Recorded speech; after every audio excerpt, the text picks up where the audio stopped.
convenance de l'incarnation. Alors, je vous rappelle, parce que je crois que c'est utile de le rappeler, quelle est la perspective théologique dans laquelle on se place pour parler des convenances de l'incarnation. Comment dit théologiquement, ça veut dire quoi, convenance de l'incarnation? Et quel est l'enjeu? Quel est l'intérêt de ça? Alors, théologiquement, quand on parle de convenance de l'incarnation, il y a deux choses à dire. La première, c'est pas les harmonies, parce que je dis parce que c'est traduit comme ça dans les textes en français, mais la parole de saint Thomas, c'est pas les harmonies, c'est les convenances. Les harmonies, c'est-à-dire les harmonies de l'incarnation par rapport à tous les autres mystères. Vous voyez, est-ce que c'est harmonieux? Est-ce que ça ne se contredit pas? Est-ce que ça va ensemble? Est-ce qu'il y a une unité? Ça, c'est les harmonies. La convenance touche la finalité. Ce n'est pas une question d'harmonie, c'est la question de la finalité. Est-ce que ce que Dieu a fait, l'initiative qu'il a prise de s'incarner, ça convient à la finalité de Dieu et à la nôtre? Voyez? Est-ce que ça rentre dans la finalité de Dieu? Est-ce que ça rentre dans notre finalité? Ce n'est pas une question d'harmonie, c'est une question de finalité. Voilà. Ça, c'est la première chose. Donc, harmonie et puis finalité. Quel est l'enjeu? L'enjeu, c'est de découvrir toujours plus l'amour de Dieu, parce que toutes les raisons de convenance, elles viennent de l'amour de Dieu. Alors, il ne s'agit pas ici de démontrer non plus ce que Dieu a fait. Dieu a pris une initiative, il s'est incarné et puis il nous a sauvés par la croix. Et en donnant les convenances, il ne s'agit pas de dire, ben oui, ça devait être comme ça, donc ça a eu lieu. Ce n'est pas une démonstration de ce que Dieu devait faire. Je dis parce que je vais vous rappeler quelques petits points qu'on a déjà vus, et on pourrait être tenté de dire, par exemple, la première question, l'article 1 de la convenance de l'incarnation, qu'en est-il que Dieu s'incarna? C'est exactement les termes de saint Thomas. Utrum conveniens fuerit Deum incarnari, est-ce qu'il fut convenable que Dieu s'incarne? Oui, pourquoi? Parce que Dieu est Dieu. Il ne change pas, il est immuable. L'incarnation, c'est Dieu qui assume la nature humaine. Vous voyez? Alors, il ne s'agit pas encore de voir les harmonies. C'est-à-dire, Dieu est immuable, tiens, tout d'un coup, il s'incarne, il y a un changement en Dieu. Est-ce que c'est contradictoire? Ce n'est pas ça la question. Pourquoi Dieu est immuable? Parce qu'il est dans sa fin. Il n'a pas besoin de devenir pour atteindre sa fin. Nous, on est dans le devenir parce qu'on a besoin d'atteindre notre fin. On n'a pas notre fin en nous. Notre fin, c'est Dieu. On a besoin de cheminer vers Dieu. Et même au plan naturel, on a besoin de cheminer vers la personne qu'on aime. C'est pour ça qu'on est en devenir. Vous voyez? Pour atteindre notre fin. Dieu, il n'a pas besoin de devenir. Parce qu'il est dans sa fin, c'est lui-même. Alors, s'incarner, est-ce que ça convient à la finalité de Dieu, puisqu'il n'a pas besoin de changer? Voilà. Donc, ce n'est pas une question d'harmonie, c'est une question de finalité, vraiment. Vous voyez? Il faut bien rentrer dans cette perspective. Sinon, on se trompe et on fait de l'apologétique. Oui, on montre que ce n'est pas contradictoire à l'intérieur même de la foi, mais ce n'est pas ça du tout. Alors, saint Thomas va répondre, Dieu est amour. Voilà la finalité, Dieu s'aime. Il n'a pas d'autre finalité que de s'aimer. Et comme il est lui-même l'objet de son amour, il n'a pas besoin de tendre vers ce qu'il aime, puisqu'il est lui-même ce qu'il aime. Donc il n'a pas besoin de devenir, il est immuable. Mais dans l'amour, il y a le don. On se donne dans l'amour. L'incarnation est un don de Dieu fait aux hommes. Donc, parce que Dieu est l'amour et qui est sa propre fin, se donner n'est pas contraire à sa finalité. Parce que l'amour réclame le don. Vous voyez? Donc, on pourrait croire qu'on démontre que Dieu veut s'incarner, puisque si l'amour implique le don et que Dieu est l'amour infini, il devait se donner. Il devait se donner. C'est pas ça les convenances. On ne démontre rien du tout. Ça vient d'en haut. Ça nous est révélé. Dieu a pris l'initiative de s'incarner. Donc on ne démontre rien. C'est un fait, et on regarde si ça ne déroge pas à la finalité de Dieu, qu'on connaît. C'est tout ce qu'on peut faire, on ne démontre rien du tout. Hein. Parce qu'avec ce premier article, où saint Thomas dit Dieu est amour, l'amour implique de donner, donc Dieu devait s'incarner parce que c'est le don souverain, il ne peut pas donner mieux que ça, hein. Si dans l'Eucharistie. Hein. Mais c'est un prolongement de l'incarnation en quelque sorte. Hein. Vous voyez, donc on a l'impression qu'on démontre que Dieu fait s'incarner. Non, l'incarnation est une libre initiative de Dieu, libre. Donc on ne peut rien démontrer, ça appartient à la sagesse de Dieu. Ça nous transcende. Donc, ce n'est pas parce qu'on a découvert des raisons de convenance qu'on peut dire, ah ben ça y est, on a compris pourquoi Dieu devait s'incarner. Pas du tout. On ne comprend rien du tout. On peut seulement montrer que ça appartient au mystère de Dieu, dans sa fin. C'est tout.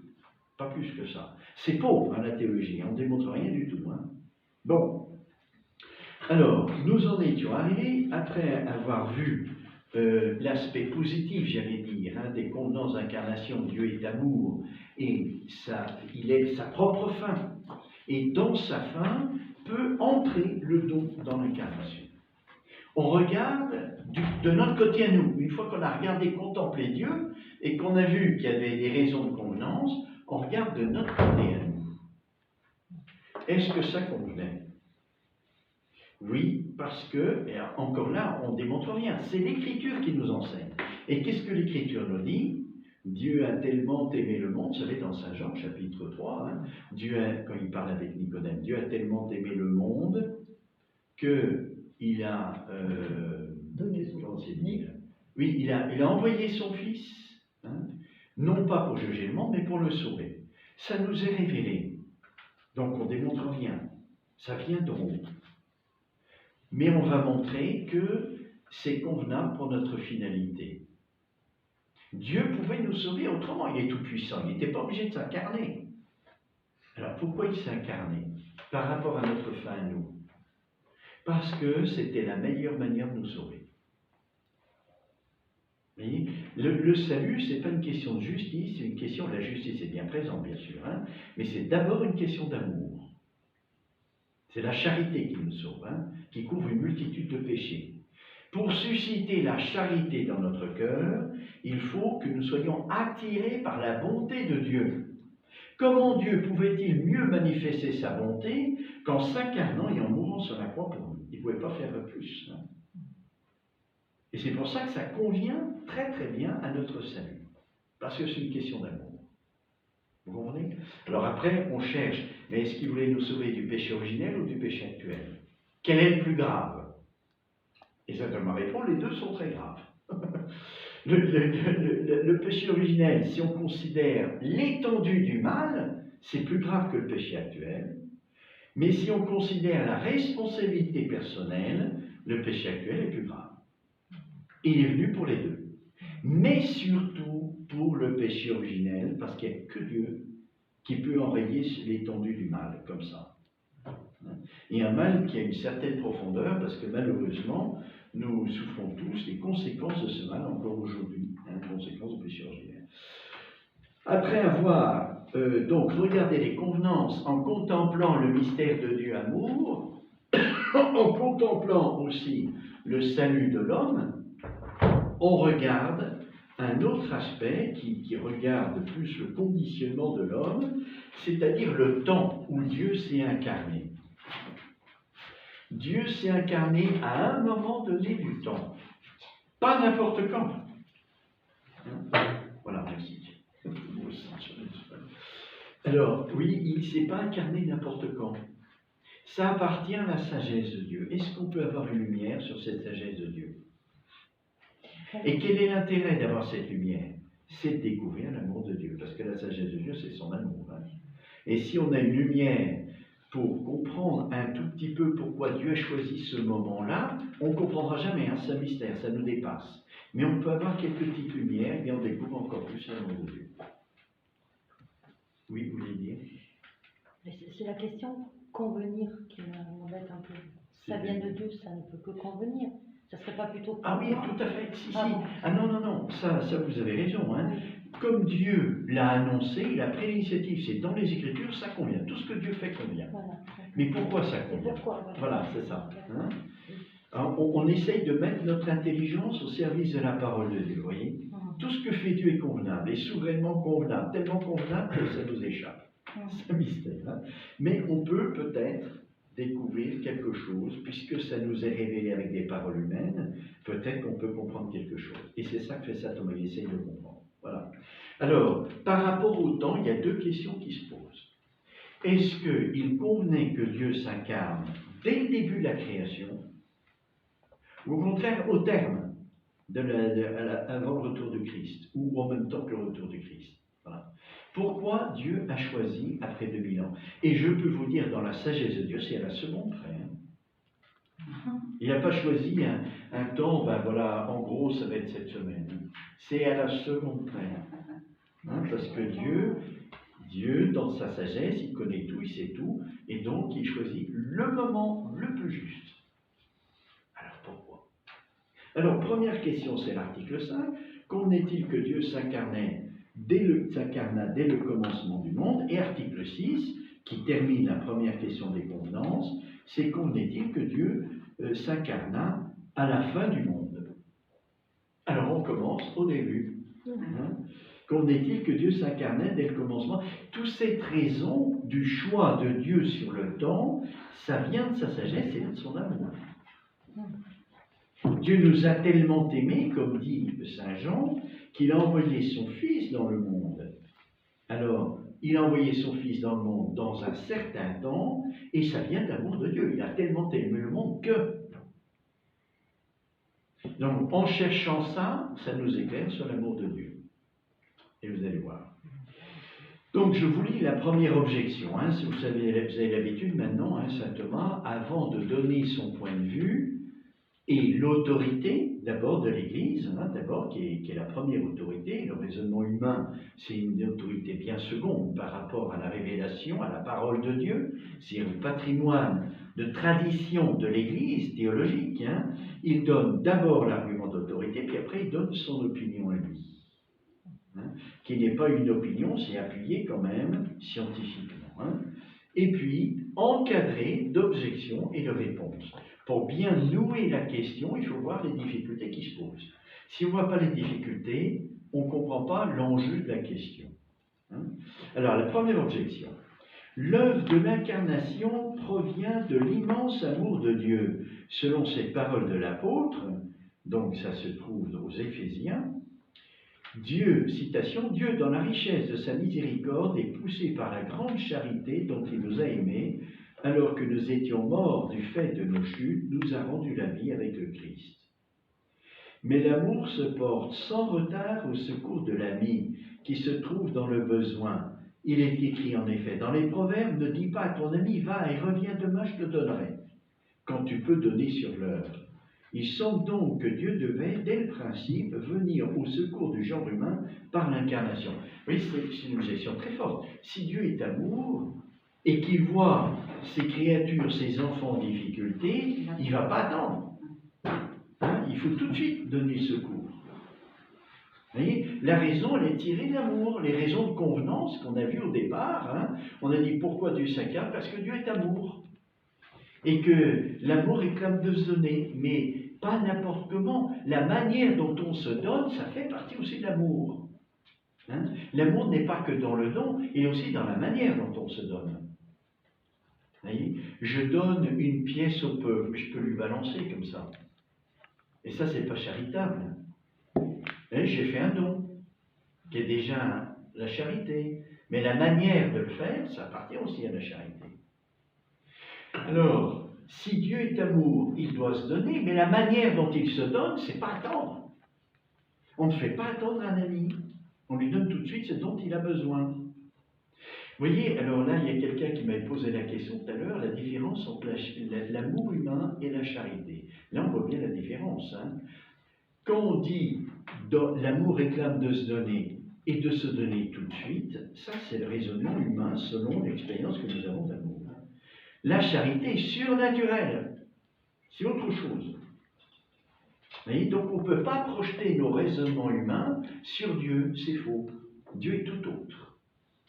Le point commun entre l'amour naturel et la charité qui est surnaturelle, c'est que c'est toujours un amour.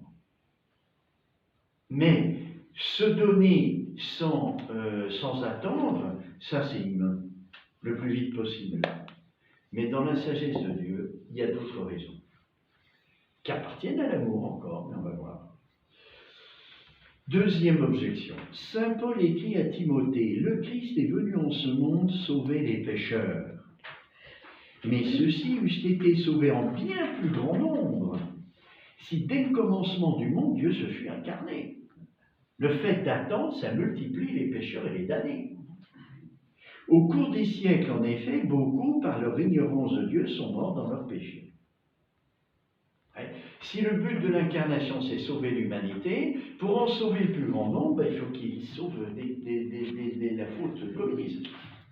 Elles sont fortes, ces objections. Hein. Tout tiré de l'amour, hein. Mais de l'amour tel qu'on l'expérimente, vous voyez, au plan naturel. On projette sur Dieu ce qu'on connaît. Vous voyez, l'analogie n'est pas bonne. Hein. Alors, troisième objection. L'ordre de la grâce n'est pas moins achevé que l'ordre de la nature. Hein? Ce qui est vrai au plan de la grâce est aussi vrai au plan de la nature. C'est l'objection. Hein? Or, dans l'ordre de la nature, c'est toujours le parfait qui est au principe. Ce qui est vrai dans l'ordre de la nature est aussi vrai au plan surnaturel. Hein? Au plan de la nature, on naît. Au plan de la surnature, on naît quand on est baptisé. Hein? Il y a aussi une naissance. Et les 7 sacrements, eh bien, ils sont calqués, j'allais dire, hein, analogues à nos événements de la vie. Hein? Il y a la naissance, il y a la croissance, c'est la confirmation, il y a la nourriture, c'est l'Eucharistie, il y a la paternité, sacerdoce, le mariage, le pardon, et l'extrême-onction pour les malades. Vous voyez, ce qui est vrai au plan de la nature se retrouve au plan de la vie divine. Pas toujours, mais il y a quelque chose, vous voyez, il y a quelque chose. Alors, dans l'ordre de la nature, c'est toujours le parfait qui est au principe. Il devra donc en être ainsi dans l'ordre de la grâce. Comment saint Thomas peut-il dire ça? C'est toujours parfait qu'au début. C'est pas vrai, ça. On est en devenir et on s'améliore, on devient de plus en plus parfait. L'homme, quand il naît, il n'est pas parfait, il est embryonnaire, c'est un état d'imperfection. Qu'est-ce qu'il veut dire? Eh bien, si. Il y a toujours le parfait au point de départ. Pourquoi? Parce que pour grandir, on a besoin d'être achevé par un autre qui est plus parfait que nous. Et c'est qui? C'est Dieu. Dieu est à l'origine de tout, il est parfait.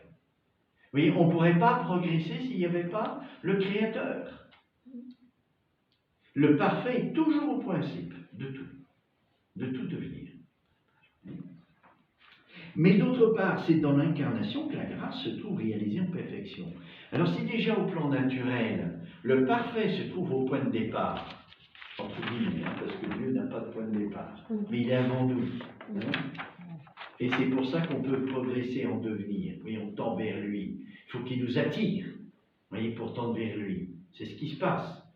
Donc, on s'achève, on devient parfait parce que Dieu nous attire. Même ceux qui ne sont pas croyants, hein, ils sont attirés par Dieu. Ils ne le savent pas, mais ils sont attirés par Dieu quand même. Vous voyez, on grandit, l'humanité grandit comme ça. Alors ça, c'est au plan naturel.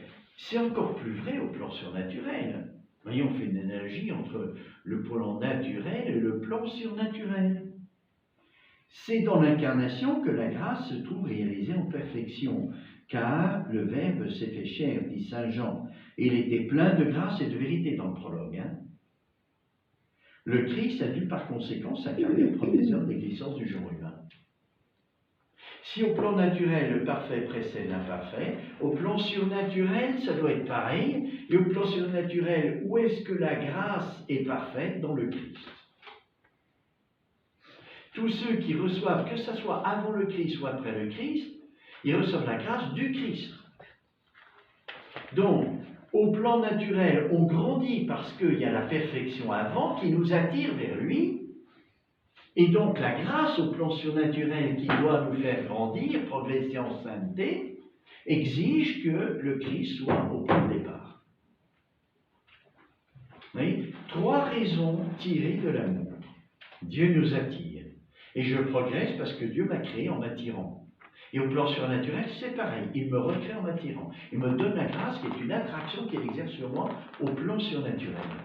Et donc, si au point de départ, le parfait existe, au plan surnaturel, ça devrait être pareil. Donc l'incarnation, qui est la perfection de la grâce dans une âme créée, doit être au point de départ. 3 arguments tirés de l'amour, qui est la première raison de convenance qu'on a donnée au tout début de cette question.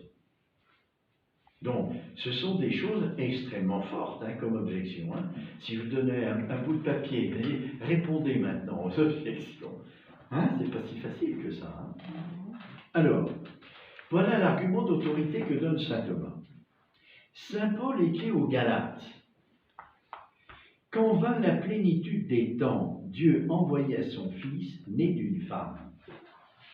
Et la glose explique qu'il faut entendre par la plénitude des temps l'époque fixée à l'avance par Dieu où il devait envoyer son Fils. Or, Dieu fait tout avec sagesse. Le temps choisi par lui pour l'incarnation était donc tout à fait opportun. Et il ne convenait pas, par suite, que le Christ s'incarnât au commencement du monde. Autrement, l'argument d'autorité, c'est ce que vous disiez tout à l'heure. L'argument d'autorité, Dieu l'a décidé, donc c'est comptable. Il n'y a pas à discuter. Tout ce que fait Dieu appartient à sa sagesse et c'est souverainement comptable. C'est convenable. Ça, c'est l'argument d'autorité. Maintenant, il n'est pas interdit aussi de chercher pourquoi ça convient. C'est ce que fait dans l'argumentation que je vais vous lire de saint Thomas. L'œuvre de l'incarnation est principalement ordonnée au relèvement du genre humain par la suppression du péché. Donc ça, c'est les conclusions des articles qu'on a lus avant. Pourquoi Dieu s'est incarné quant à nous? C'est pour nous sauver du péché originel et actuel. Donc saint Thomas s'appuie sur les conclusions d'avant pour répondre ici à la question. L'œuvre de l'incarnation est principalement ordonnée au relèvement du genre humain par la suppression du péché. En conséquence, il ne convenait pas que Dieu se fît homme dès le principe et avant le péché, dès la création du monde. Ça ne convient pas. Il n'y avait rien à sauver. Adam et Ève n'ont pas péché dès qu'ils ont été créés. Ils ont péché un petit peu après. Il y a eu du temps, parce que Dieu leur a parlé, cultiver la terre, je ne sais pas quoi, vous voyez. Il leur a donné un petit enseignement.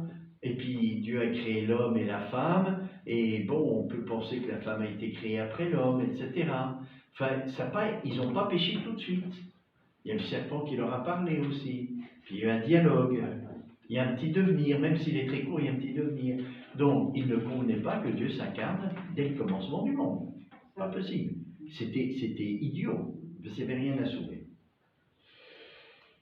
On ne donne en effet un remède, on donne effet de remède qu'à ceux qui sont déjà malades. Selon cette parole du Seigneur, ce ne sont point les bien portants qui ont besoin du médecin, mais les malades. Car je ne suis pas venu appeler les justes, mais les pécheurs. Alors ça n'explique pas pourquoi Dieu a tardé. Il aurait pu s'incarner tout de suite après le péché originel. Non, il a attendu. 2000 ans après Abraham. Entre Adam et Abraham, on ne sait pas combien de temps. Mais après Abraham, 2000 ans. Il a quand même tardé. Et ça convient. Il y a une raison d'amour qui appartient à la sagesse de Dieu. Alors, de plus, même après la chute, après le péché originel, il n'était pas décent que Dieu s'incarna aussitôt. D'abord, en raison même du péché dont la source est l'orgueil. Il fallait que l'homme, pour être sauvé, s'humilia et reconnut la nécessité d'un libérateur. Vous voyez, si Dieu nous avait sauvés tout de suite, après l'incarnation, après, le péché originel, l'homme n'aurait pas pris conscience de la gravité de la faute. Il faut qu'il touche le fond de la fosse pour comprendre qu'il a besoin d'être sauvé.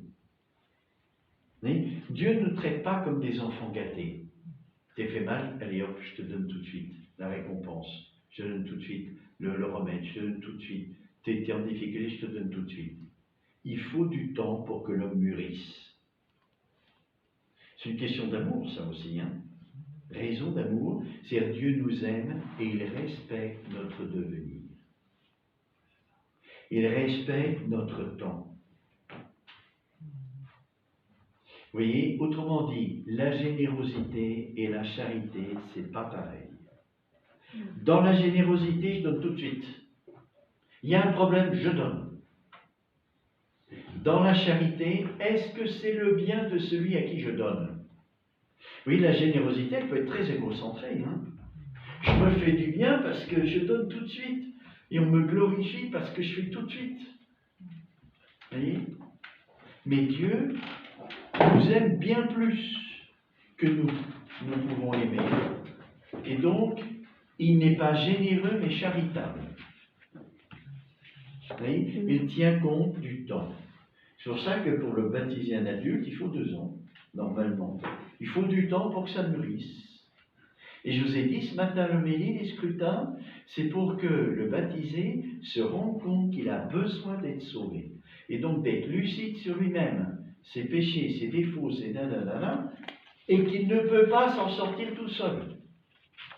Il ne suffit pas de constater hein, qu'on est misérable. Il faut aussi comprendre qu'on ne peut pas s'en sortir tout seul. Et c'est tout ce temps-là de maturation que Dieu a voulu pour l'homme, pour qu'il reçoive le salut. Ça n'explique pas le moment que Dieu a choisi. Ça explique qu'il ne devait pas s'incarner tout de suite. Mais pourquoi attendre tant de temps?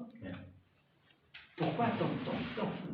Alors, mais quand l'Écriture dit que pour Dieu, 2000 ans, c'est comme un jour, alors ça déplace... C'est pour nous faire comprendre, nous, hein. Oui. Vous voyez, que l'éternité, c'est une, comment dirais-je, une présence constante qui ne change pas. Vous voyez? Donc, dans le regard de Dieu, 2000 ans, lui qui est éternel, c'est comme 0. Tout est présent à lui. Tout est présent là. Toute la durée du temps est présente dans l'éternité. Dans un seul regard, Dieu embrasse toute l'étendue du temps, depuis la création jusqu'à la fin du monde. Donc pour lui, 2000 ans, c'est comme un jour. C'est une manière d'exprimer, vous voyez, le regard éternel de Dieu sur le devenir temporel. Hein? Alors, donc de plus, même après la chute, il n'était pas décent que Dieu s'incarnât aussitôt. D'abord, en raison même du péché, dont la source est l'orgueil. Et l'orgueil aveugle. L'orgueil empêche de faire une relecture, d'être lucide, puisque ça aveugle, on n'est pas lucide. Un orgueilleux, il croit qu'il a toujours raison. Hein. Alors, d'abord, en raison même du péché dont la source est l'orgueil, il fallait que l'homme, pour être sauvé, s'humilia et reconnut la nécessité d'un libérateur. Et c'est ce que la glose explique en commentant cette parole de l'Épître aux Galates. La loi a été établie par des anges avec l'aide d'un médiateur. Donc, vous voyez, saint Thomas raisonne, mais il s'appuie sur l'Écriture pour montrer que son raisonnement, c'est pas n'importe quoi. C'est un raisonnement qui a l'autorité de l'Écriture. Vous voyez, il s'appuie sur l'autorité de l'Écriture. Hein. C'est dans un dessein magnifique que Dieu, après la chute de l'homme, n'a pas aussitôt envoyé son Fils. Il laissa l'homme tout d'abord à son libre arbitre, afin que dans la loi naturelle, il fît l'expérience de ses propres forces. Il faut que l'homme se rende compte qu'il ne peut pas y arriver. Que sans un sauveur, il ne fait que dégringoler la pente tout le temps, tout le temps, tout le temps, tout le temps. Et si vous lisez la Bible, c'est ça tout le temps. Hein. Puis, quand l'homme vint à déchoir, il lui a donné la loi. Oui, on peut ponctuer les miséricordes de Dieu en fonction des chutes de l'homme, des grosses chutes de l'homme. Hein. La loi, premier secours divin, il y en a eu plein après, hein. Avant la loi, il y en a eu plein, personnel. Mais pour l'humanité, la loi, qui est une lumière. On pourrait faire le même raisonnement. Pourquoi est-ce que Dieu n'a pas donné la loi tout de suite? Ah, parce que la loi est une lumière. Et pour accueillir la lumière, il faut l'assimiler, et ça prend du temps. Vous voyez, on ne peut pas assimiler tout de suite, ça prend du temps. Et Dieu respecte ce devenir de l'homme. Donc il n'a pas donné la loi tout de suite, parce que les hommes n'auraient pas compris. Il lui donna la loi. Le mal alors augmentant toujours, malgré ce secours divin, c'est ce que ça folie, hein. La loi a été donnée pour que l'homme se rende compte qu'il est pécheur, c'est qu'il est incapable de suivre la loi. Dieu nous a donné une lumière pour qu'on se rende compte que cette lumière, elle nous dépasse et qu'on n'arrive pas à la suivre. Pour être des hommes droits, vous voyez, il y a quelque chose qui est tordu en nous. Et ce qui est tordu, c'est les conséquences du péché originel. Donc Dieu donne la lumière en nous disant, ben voilà le chemin que tu dois suivre. Et l'homme doit se rendre compte qu'il n'y arrive pas. Nécessité d'un sauveur. D'abord, prendre conscience qu'on est pécheur. Et après, vous voyez, le scrutin, c'est ça. Après, nécessité du sauveur. Le mal alors augmenta, non du fait de la loi, mais à cause de la nature viciée. Et Dieu le permit en vue d'obliger l'homme à faire appel au médecin et à chercher le secours de la grâce. Voyez, Dieu, la permission du mal. Voyez, si le conflit entre la Russie et l'Ukraine dure, c'est pour que les hommes se convertissent. C'est ce qu'a donné Marie dans le message du 25 mars à Medjugorje. Hein. Elle a dit, j'ai entendu, c'était le jour où le pape consacrait la Russie et l'Ukraine, hein, au cœur immaculé de Marie. Et Marie dit dans son message, j'ai entendu votre cri. Donc elle sait bien qu'on a fait la consécration. Mais si vous voulez sortir de la crise dans laquelle vous êtes entré, retournez à Dieu. Autrement dit, consacrer l'Ukraine et la Russie, ce n'est pas de la magie si vous allez sortir d'affaire. Non, vous en sortirez que si vous convertissez. C'est pour ça, vous voyez, prendre parti pour la Russie ou pour l'Ukraine, les informations qu'on a sont tellement mensongères d'un côté comme de l'autre, et on ne connaît pas tout, on ne peut pas connaître tout, c'est pas possible. Donc, la seule solution, c'est de se convertir. Si on veut que le conflit s'arrête, il faut se convertir. C'est la seule chose. Voyez, et être lucide qu'on ne connaît pas tout. Donc, prendre position, attention. Il faut être très vigilant. C'est jamais blanc ou noir. Jamais. Un, toutes les raisons, l'autre a tous les torts. C'est jamais comme ça. Et si on veut que ça s'arrête, c'est le désir de tous, eh bien on se convertit. C'est le message de Marie à Medjugorje, et je crois que c'est très juste. Oui. Devenons des saints, et même s'il y en a peu qui se convertissent, ça rayonne dans le monde entier. Si tous les chrétiens se convertissaient, ça s'arrêterait. Bon. Alors, Dieu le permit en vue d'obliger l'homme à faire appel au médecin et à rechercher le secours de la grâce. Vous voyez, il faut bien comprendre ça. Il faut bien comprendre ça ici, c'est la pauvreté. Hein. C'est-à-dire, je suis tellement dans la souffrance, tellement dans la misère, j'ai besoin du secours de Dieu. Et je le demande. C'est pas ça, hein. C'est pas une question d'efficacité, c'est une question d'amour. Je ne peux pas m'en sortir sans l'amour de Dieu, sans sa miséricorde. Parce que si je demande à Dieu de me secourir parce que je souffre, Dieu ne m'écoute pas. Hein. Vous rappelez l'officier royal qui dit à Jésus, « Viens chez moi guérir mon fils ». Jésus dit, « Si vous voyez signer et prodige, je ne vous croirai pas, il refuse. » Parce que sa demande est trop dans l'efficacité. Elle n'est pas assez pauvre. Ça doit être une demande d'amour. Et après, il dit, « Seigneur ». Il s'adresse à Jésus d'abord comme Seigneur. « Viens vite avant que mon fils ne meure. » Voilà une demande qui est pleine d'amour. C'est le cœur du Père qui est retrouvé. Voyez ? Et là, Jésus, tout de suite, va ton fils vit, il ne va même pas chez lui. Oui, mais il faut l'aimer avant. Hein ? Il faut l'aimer avant, donc. Il faut l'aimer avant de s'aimer. Il faut aimer Jésus avant, dans ce cas-là. Ah oui. Il y avait déjà un amour de Jésus. Vous voyez, il y a déjà un amour de Jésus chez cet homme. Hein, parce qu'il va trouver quelqu'un qui lui est soumis en lui demandant un service. Mais cet amour n'est pas assez profond. Il est trop dans l'efficacité. Mais il veut que son fils guérisse avant tout. Et Jésus veut le tourner vers lui. Alors il le repousse jusqu'à ce qu'il dise Seigneur. Donc là, il se tourne vers Jésus, vraiment.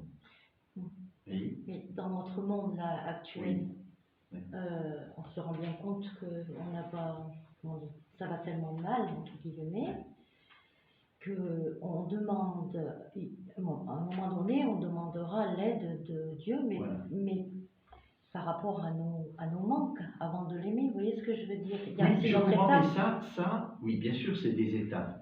Pour ceux qui sont loin de la foi, c'est des étapes. Hein, comme dit saint Thomas, la première conversion, c'est la peur de souffrir. Donc on se tourne déjà vers Dieu. Mais ça, c'est pas divin. C'est par intérêt personnel. C'est moi que je recherche. Je recherche pas Dieu. C'est parce que je souffre et je veux plus souffrir. Donc je me tourne vers Dieu. C'est pas mal. Parce que c'est déjà la première conversion. Mais c'est pas suffisant. Il faut vraiment se tourner vers du amour. Hein? C'est-à-dire, je souffre, je sais que Dieu est bon, et je m'appuie sur la bonté de Dieu. Il n'y a que lui qui peut faire quelque chose. Ça réclame la pauvreté de ne pas être tourné vers son propre intérêt. Je souffre, je vais être libéré de ma souffrance. Mais d'être tourné vers Dieu, vers sa bonté, et d'être attiré vers sa bonté. Seigneur, je te supplie, viens à mon secours. Je ne peux rien faire. Vous voyez? Viens me donner ta miséricorde. Et là, Dieu exauce tout de suite. Hein? Une prière du pauvre, il exauce.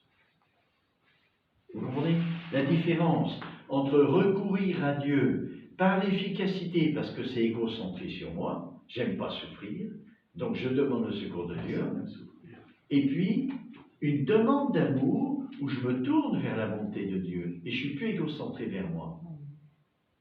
Et bien, pour que l'humanité fasse ce chemin, il faut du temps. Dieu le sait. Donc, il n'a pas pu s'incarner tout de suite. Oui, la raison d'amour, hein, c'est-à-dire Dieu nous connaît mieux que nous. Il sait comment on est fait. Et il sait qu'on a besoin de temps, de maturation.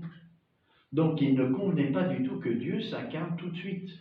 Il fallait que l'humanité mûrisse, prenne conscience qu'il est pécheur et qu'il ne peut pas s'en sortir tout seul. Donc, il y a eu la loi qui fait que l'homme a pris conscience qu'il ne pouvait pas s'en sortir tout seul. Bon. Alors, en second lieu, ça c'est le premier argument, hein. En second lieu, l'ordre du progrès dans le bien exige que l'on aille de l'imparfait au parfait. Tout à l'heure on a dit le contraire, hein. Le parfait était avant l'imparfait. Hein. Ah mais ça c'est dans l'ordre de l'être. Mais dans l'ordre du devenir, l'imparfait est avant le parfait. Vous voyez, moi je suis en devenir. Je suis d'abord embryon, puis je vais devenir une personne humaine. Je passe de l'imparfait au plus parfait. Dans le devenir. Mais dans l'être, pour progresser, j'ai besoin d'un autre qui soit plus parfait que moi, qui me tire vers le haut. Le Créateur. Vous comprenez? Il y a deux ordres. Il y a l'ordre de nature, c'est l'être. Dans l'ordre de l'être, il faut que le parfait soit avant, pour permettre à l'imparfait de progresser. Et dans l'ordre du devenir, eh bien, je passe de l'imparfait au parfait. Grâce au parfait qui m'attire vers lui. Vous comprenez? Les deux ordres, hein? Bon. Alors, en second lieu, l'ordre du progrès dans le bien exige que l'on aille de l'imparfait au parfait. De là, cette parole de l'apôtre, ce n'est pas le spirituel qui paraît d'abord, c'est l'animal. Et le spirituel ne vient qu'après. Vous voyez, un enfant, il vit d'abord dans l'imaginaire. Il y a des animaux qui ont l'imaginaire, mais il ne vit pas dans l'intelligence ni dans la volonté, au début. Il ne peut pas. Il les a, mais ce n'est pas éveillé encore. L'intelligence s'éveille quand l'enfant pose des questions. Pourquoi? Qu'est-ce que c'est? Pourquoi? Qu'est-ce que c'est? 4 ans. Oui. Les filles, c'est un peu plus tôt, parce qu'elles sont plus éveillées. Hein? Mais c'est qu'est-ce que c'est? Pourquoi? Qu'est-ce que c'est? Pourquoi? L'intelligence qui commence à s'éveiller, et l'amour aussi. Donc il y a d'abord l'animal, et puis après, il y a le spirituel ne vient qu'après. Le premier homme qui vient de la terre est terrestre, le second homme, lui, vient du ciel. Hein? Ça, c'est la parole de Jésus, hein, à Nicodème. L'homme est terrestre, et puis il reçoit le baptême, il devient céleste. Il convenait aussi à la dignité du Verbe incarné de ne pas venir en ce monde dès le principe, car ainsi que le note la glose à propos du texte, quand vient la plénitude du temps, plus le juge à venir était auguste, plus devait être longue la série des prophètes qui le précédaient. Voilà un autre argument, hein, pour dire que Dieu a attendu un certain temps. C'est pas n'importe qui vient, c'est Dieu lui-même. Et donc, il doit être préparé, sa venue doit être préparée par tant de prophètes. tout l'Ancien Testament, hein, qui est jalonné par les prophètes, qui ont d'ailleurs été très mal reçus hein, par les hommes. Hein. Voilà. Donc, à cause de la dignité de celui qui venait, il fallait que ça soit préparé et annoncé. Vous voyez, annoncé pour que l'intelligence humaine puisse assimiler ce que Dieu lui donne, la venue du Messie, la venue du Sauveur. Et encore, les hommes n'ont pas compris, hein, parce que quelques-uns ont compris, ceux qui avaient une foi plus fervente. Abraham a vu mon jour, hein, mais les autres, pas trop. Hein. Enfin, il ne fallait pas, vous voyez, quatre raisons que donne saint Thomas pour justifier la convenance du moment choisi par Dieu pour s'incarner. Enfin, il ne fallait pas que la ferveur de la foi s'attiédît au cours de trop prolonger des siècles. Au cours trop prolongé des siècles, pardon. Car à la fin du monde, la charité de beaucoup se refroidira. Hein. Il est écrit dans Saint Luc, quand le Fils de l'homme viendra, pensez-vous qu'il trouve encore la foi sur la terre? Hein, c'est ce qu'on constate aujourd'hui. Hein. La foi diminue chez les croyants, même chez les croyants. Hein. C'est un signe du retour du Christ, ça. C'est Jésus qui l'a dit. Hein. Quand je reviendrai, trouverai-je encore la foi sur terre? C'est le nombre des croyants, ça sera le de chacun. Hein. Vous voyez, c'est pas le messianisme temporel, hein, le retour du Christ. Alors, vous voyez, l'intérêt aussi de ces questions de la convenance, du moment où Dieu s'incarne, c'est que nous attendons le retour du Christ, qui va nous sauver. Donc, il y a des similitudes dans les raisons de convenance entre le moment où Dieu s'incarne et le moment où Dieu revient. Il y a des similitudes de convenance. Vous voyez? Alors c'est intéressant pour nous, parce que Jésus nous demande d'être attentifs au signe du retour du Christ. Donc étudier cette question du moment choisi par Dieu pour s'incarner, c'est intéressant aussi pour nous pour le retour du Christ. Il y a un temps qui vient de la maturation de l'homme. Vous voyez pourquoi le mal s'étend, pourquoi la permission du mal s'étend, que le monde se dégrade, parce qu'il faut que l'homme prenne conscience qu'il a besoin de la présence du Christ, qui seul peut remettre les choses en place. Hein, et qui ne peut pas s'en sortir tout seul. Vous voyez, l'homme aujourd'hui, dans son orgueil, il croit qu'il peut se sauver tout seul. On va mettre des sanctions, on va faire des machins, vous voyez, on va s'en sortir. Mais non. Mais non, la Vierge dit, convertissez-vous et vous en sortirez de la crise. C'est exactement ça. Il faut que l'homme prenne. Oui, le retour du Christ aura lieu quand l'homme dira, on ne peut plus rien faire, nous. Et on se tournera vers Dieu. C'est déjà vrai. Hein? C'est déjà vrai, hein, en partie. Mais il faut que ça soit encore plus vrai. Vous voyez, il faut que ça augmente encore. Hein. Pour accueillir le Christ dans l'amour, il faut qu'on l'attende et qu'on le désire. Vous voyez, la meilleure manière d'accueillir quelqu'un qu'on aime, c'est le désirer sa présence. On aurait hâte qu'il vienne, ça c'est pas un péché. Vite que ça. J'ai pas compris. On aurait peut-être hâte qu'il vienne, oui. C'est-à-dire faire un peu comme. Voilà, les chrétiens qui ont la foi et qui sont un peu fervents, ils ont déjà hâte que le Christ vienne, vous voyez. Mais d'un autre côté, vous avez le 6e psaume dans l'Apocalypse, hein, où les Juifs sont sous l'autel de Dieu. Jusque à quand, Seigneur, vas-tu tarder à venir et venger du sang, de notre sang qu'on a versé? Et qu'est-ce qu'on leur répond? On leur donne une tunique blanche et on leur demande de patienter. Encore. Vous voyez, on peut prendre conscience dans la ferveur de la foi qu'il faut que Christ revienne. Et ça, c'est bon, ça fait partie de notre espérance. Vous voyez, on a hâte que le Christ revienne. Mais c'est selon la sagesse de Dieu, donc la pauvreté. On a hâte et on a un grand désir, mais ce désir est remis à Dieu. C'est la pauvreté. Et Dieu, quand il le voudra. Pourquoi il dit ça des justes qui sont sous l'autel de Dieu de patienter encore un peu? Parce que Dieu veut en sauver plus. Et si on est patient, Dieu se sert de la patience des saints pour en sauver plus. C'est vrai qu'il y en a d'autres qui se perdent en attendant. Hein? Mais ça, c'est la liberté de l'homme. Ceux qui sont de bonne volonté, ils ont encore du temps pour se convertir et faire le chemin. Vous voyez? Dieu aide tous ceux qui veulent être aidés.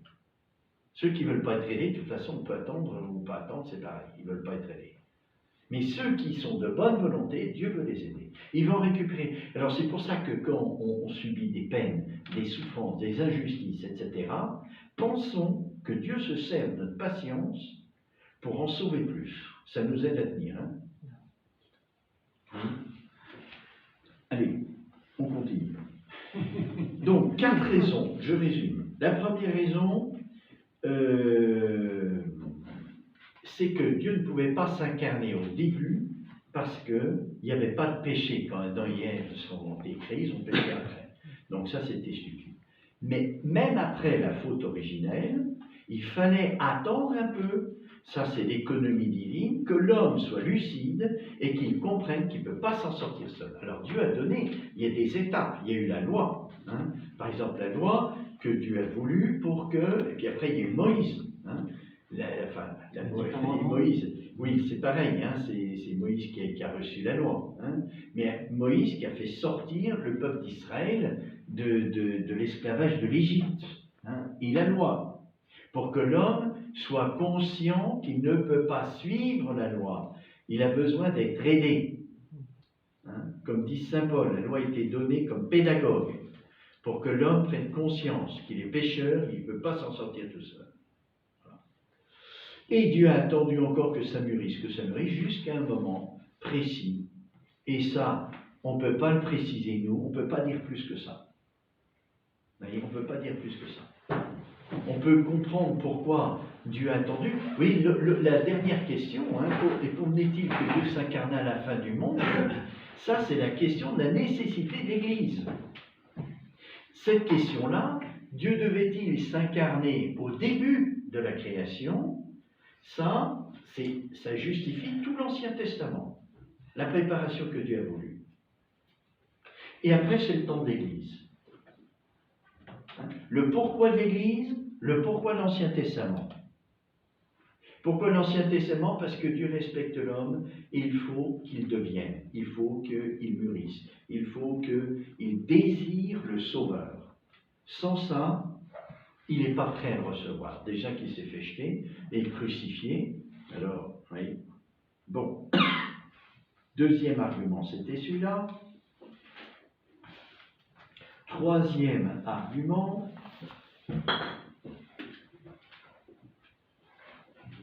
c'était la noblesse de celui qui vient nous sauver, qui devait être préparé à l'avance pour que les hommes reçoivent cette annonce et désirent la promesse que Dieu a faite.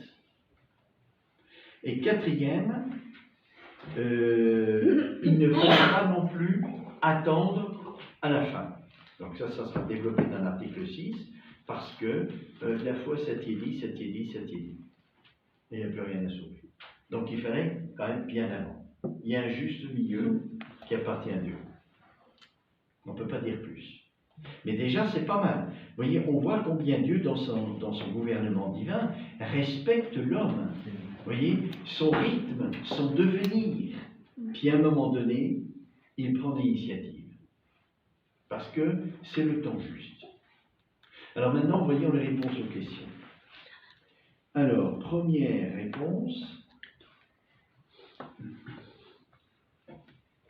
L'amour. Alors, l'objection, c'était de dire que, oui, l'amour réclame la hâte dans le don, et comme Dieu est amour, eh bien, il devait donner tout de suite.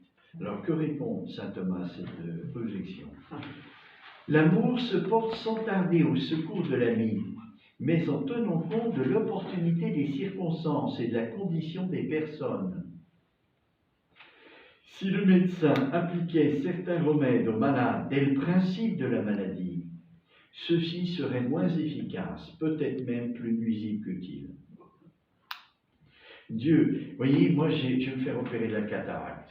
Eh bien l'ophtalmo m'a dit pas tout de suite. C'est pas le bon moment. Mais il faut attendre que ça mûrisse. Et puis après on vous opère. Il y a un temps juste pour que le remède soit plus efficace. Si on vous le donne avant, il y a du gaspillage. Et ça ne marchera pas aussi bien. Alors, Si le médecin appliquait certains remèdes aux malades et le principe de la maladie, ceux-ci seraient moins efficaces, peut-être même plus nuisibles qu'utiles. Dieu n'a pas donné tout de suite au genre humain le remède de l'incarnation de peur que l'homme, orgueilleux et ignorant de sa faiblesse, ne le mésestime. Deuxième réponse. La deuxième objection, c'était de dire l'efficacité. Pour en sauver le plus grand nombre, il fallait que Dieu s'incarne dès que la faute est au lieu, parce qu'après il y a tous les pécheurs, et plus Dieu attend, plus il y a des âmes qui se perdent. Alors, réponse. Saint Augustin donne tout d'abord cette réponse dans l'un de ses ouvrages. Le Christ a voulu apparaître aux hommes et leur prêcher sa doctrine dans le temps et dans le lieu où il savait que se trouveraient ceux qui devaient croire en lui.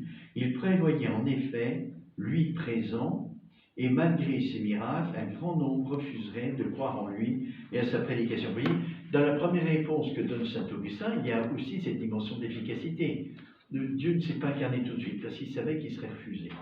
Donc il fallait attendre le bon moment pour qu'il soit bien reçu.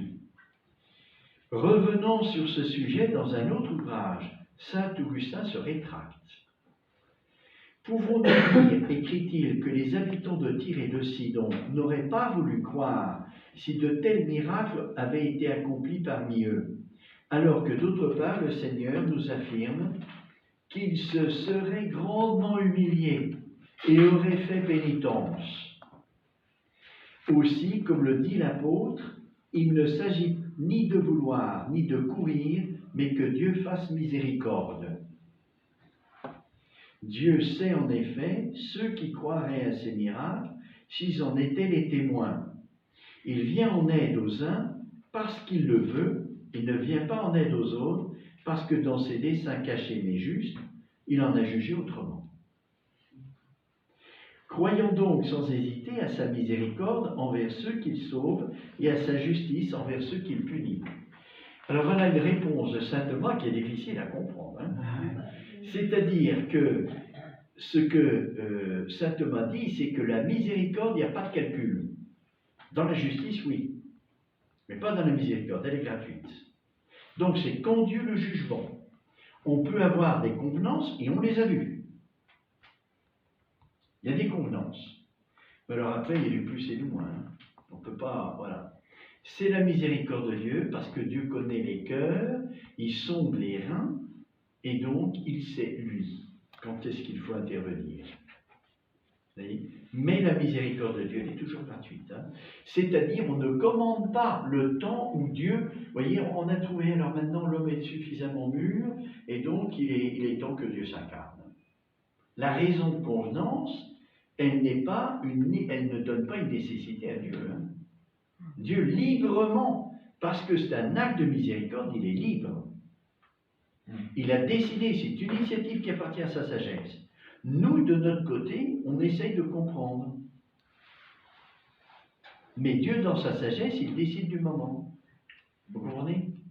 Il y a le regard de Dieu, qui est un regard de sagesse, une libre initiative. Dieu choisit le moment, quand est-ce qu'il veut faire miséricorde. Nous, de notre côté, on essaye d'avoir une lumière. Mais la lumière qu'on a ne nécessite pas Dieu. Dieu reste libre de le faire quand il veut. Vous comprenez ? C'est difficile de comprendre, parce que la théologie, c'est toujours comme ça. On est à deux niveaux différents. On est au niveau de la sagesse de Dieu, qui nous dépasse complètement, on ne peut rien comprendre. C'est sa sagesse. Donc il décide quand il veut faire miséricorde. Vous voyez, aux uns, il fait miséricorde, et aux dieux, c'est la justice. Pourquoi ? C'est pas injuste. C'est parce que la justice, parce que l'homme ne veut pas reconnaître sa faute. Il ne veut pas reconnaître qu'il a besoin. Alors Dieu le laisse. Dieu ne force pas la liberté, il le laisse.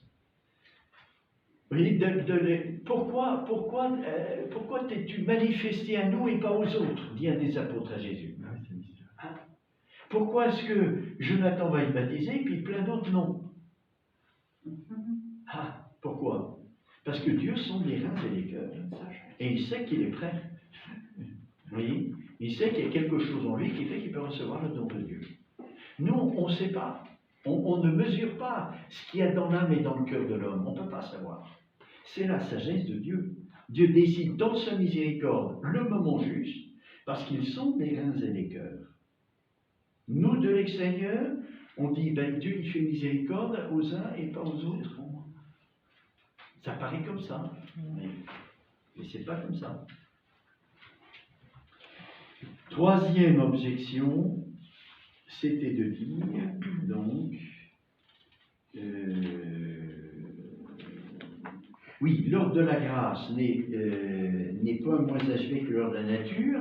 Donc, dans la nature, il y a le parfait avant l'imparfait, c'est-à-dire Dieu qui est parfait, qui crée des réalités imparfaites, et en les attirant à lui, il les rend de plus en plus parfaits. Dans l'ordre de la grâce, c'est pareil, mais dans l'ordre de la surnature, c'est la grâce. Hein.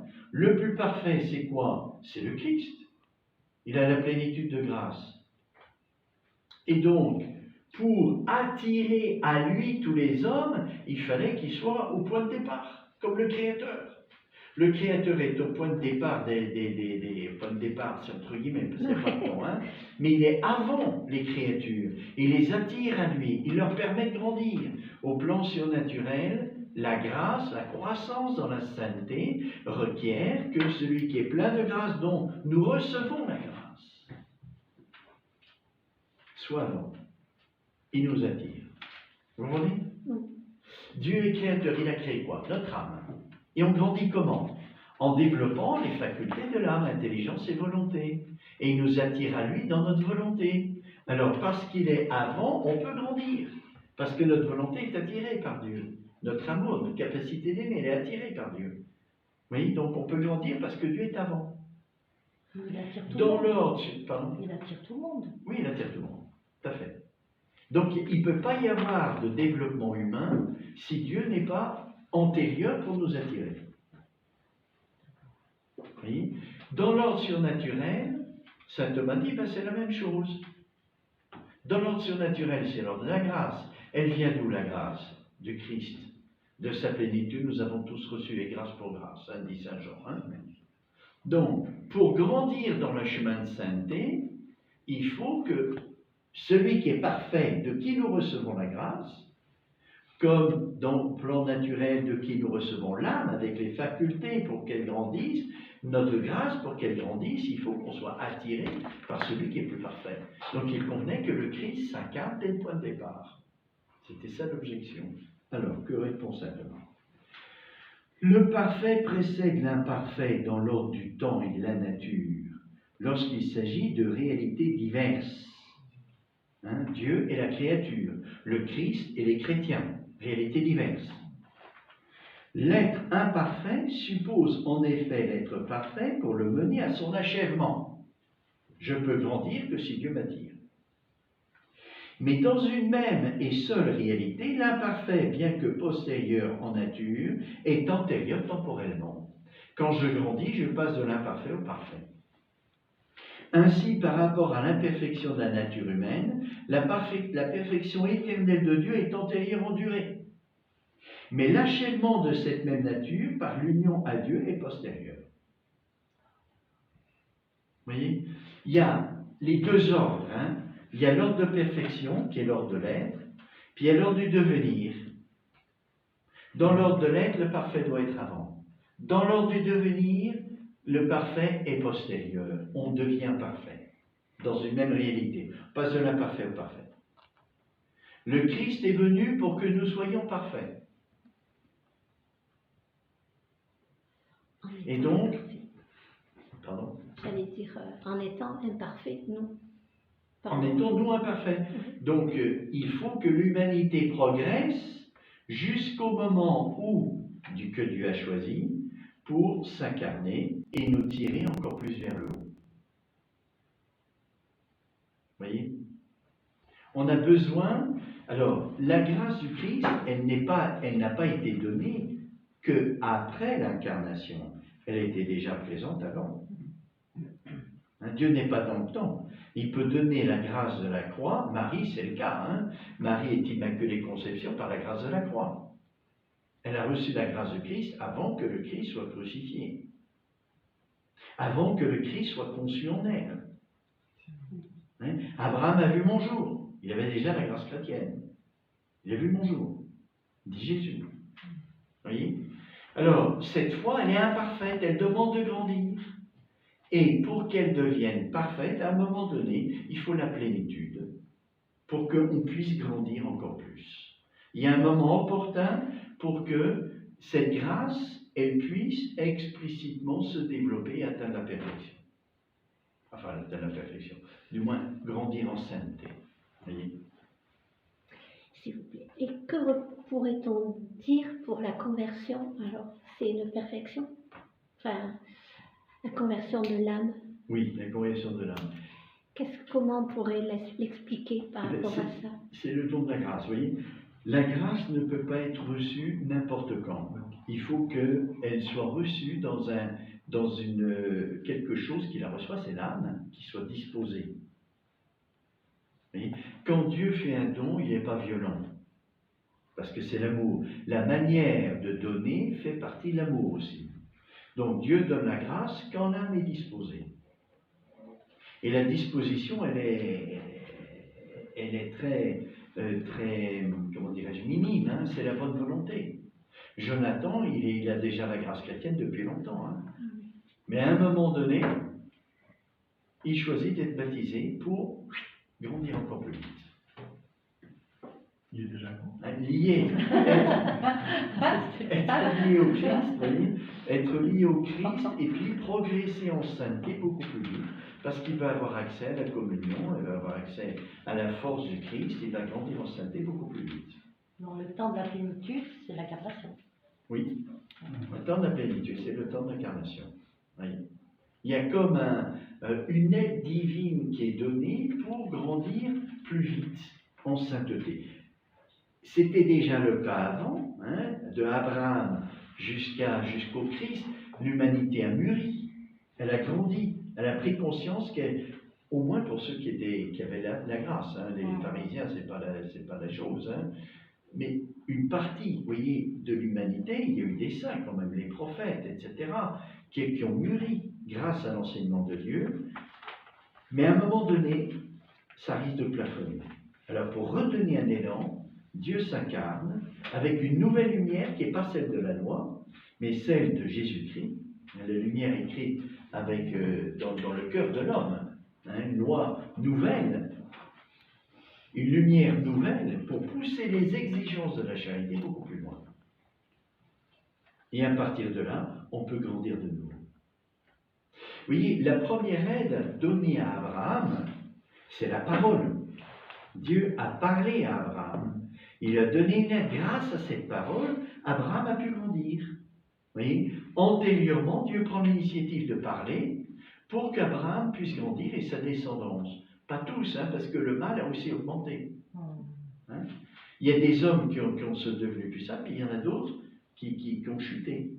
Et quand la chute a été si terrible que l'homme a pris conscience qu'il ne pouvait pas sortir, Dieu a donné la loi. Il a d'abord parlé, puis après, c'est toujours la lumière. Hein? La parole, la loi, et après l'incarnation, la parole qui a été donnée, mais la parole divine. Pas seulement la parole des Écritures, mais la parole, le Verbe de Dieu lui-même, qui a été donné. Vous voyez, pour redonner de l'élan au chemin de sainteté, c'est le porter encore plus loin. Et pour ceux qui descendent, essayer de les sauver. Bon, voilà l'article 5 où on voit bien que le temps choisi par Dieu pour s'incarner, ça vient de l'amour de Dieu pour l'homme. Mais Dieu tient compte de l'homme, de son conditionnement, de sa nature, de son devenir. Il tient compte de tout ça. L'article 6, on va s'arrêter parce que c'est déjà passé, c'est qu'en est-il que l'incarnation fut différée jusqu'à la fin du monde? Qu'en est-il que l'incarnation? Différer l'incarnation. Est-ce que Dieu devait s'incarner à la fin du monde? Hein? Pourquoi cette question? Vous voyez, on a vu que c'était pas convenable que Dieu s'incarne tout de suite, même après la faute, parce qu'il faut un temps de maturation. Est-ce qu'il fallait que Dieu alors s'incarne à la fin? Ah non, il y a encore plus de Dieu va revenir, Jésus va revenir. Est-ce que deux venus du Christ ne sont pas superflus? Il ne va pas y en avoir qu'une seule. Dans l'économie divine, pourquoi deux venues? L'homme n'a pas compris avec l'incarnation qu'il ne pouvait pas s'en sortir. Est-ce qu'il faut encore que le Christ revienne nous sauver une deuxième fois? Dans l'économie divine, vous voyez, est-ce qu'une seule fois ça ne suffisait pas? Attendre la fin, que l'homme soit bien mûr pour le sauver. Jusqu'à 70 fois cette fois. Alors on verra ça la prochaine fois. Voilà.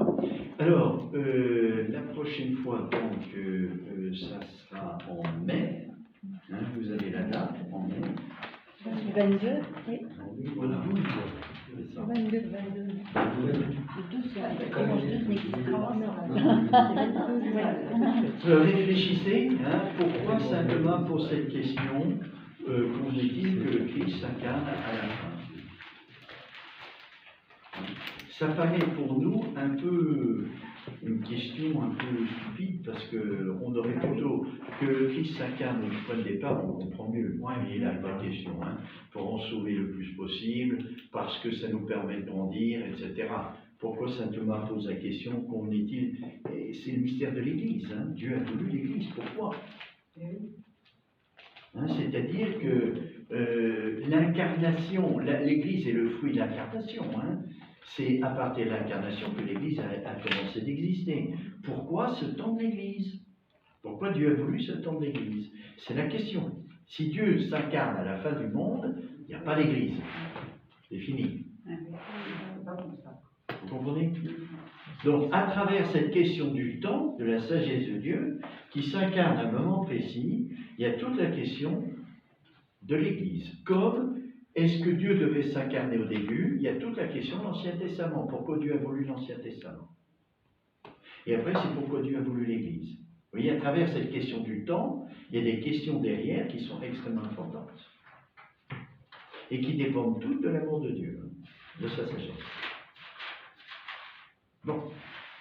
On n'a pas le temps de questions. Comment? On n'a pas le temps de questions. Ah oui, si, pardon, oui, c'est vrai. À chaque fois, je tape. Et si vous avez des questions, oui. Moi, j'en ai une. Oui, allez-y. Vous avez parlé de la similitude des convenances entre la venue et le retour. Oui. Vous avez parlé d'un temps de maturation. Alors ma question c'est, est-ce qu'il y a des recherches ou des ouvrages sur des travaux sur justement cette similitude entre la venue et la parousie? Alors ça, je ne suis pas assez cultivé pour vous répondre. Oui, pourquoi je dis ça, qu'il y a des similitudes? Parce que des deux côtés, c'est le salut de l'humanité.